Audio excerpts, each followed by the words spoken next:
Ora sto incollando il bordino che serve sia come decorazione sia per coprire i chiodi sotto, i quali servono per tenere il tessuto bello tirato, e man mano che lo faccio metto un chiodino così rimane bello teso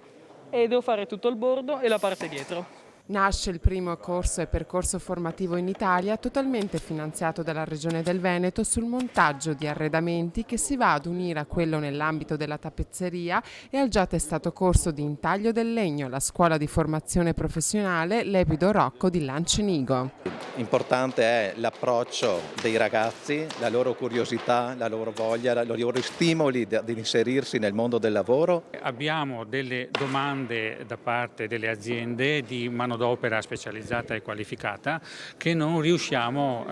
in sostanza a risolvere, perché i ragazzi che si iscrivono non sono tanti quanti quelli che potrebbero essere accolti in azienda. Il fatturato del manifatturiero della marca trevigiana continua a crescere, merito anche della propensione all'innovazione che ha migliorato la capacità produttiva oltre che alla qualità dei prodotti, e su questo trend diventa fondamentale la formazione delle future generazioni di professionisti nel settore del legno. Il montatore, installatore di mobile è una persona che entra nelle nostre case e che quindi diventa l'anello più importante nella catena dell'esperienza di acquisto di un arredo e di un mobile. Il tessuto economico della marca è fatto di piccole e medie realtà artigiane che stanno avendo grosse difficoltà a causa del blocco della cessione dei crediti nell'ambito delle procedure del superbonus 110%. Attendiamo chiarimenti dall'alto perché il momento è molto importante per noi, speriamo di non buttare via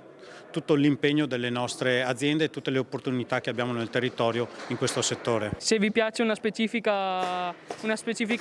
professione, fatela, perché ad esempio nel mio caso mi piaceva il legno, mi sono buttato e mi sto trovando benissimo in questa scuola e con i compagni.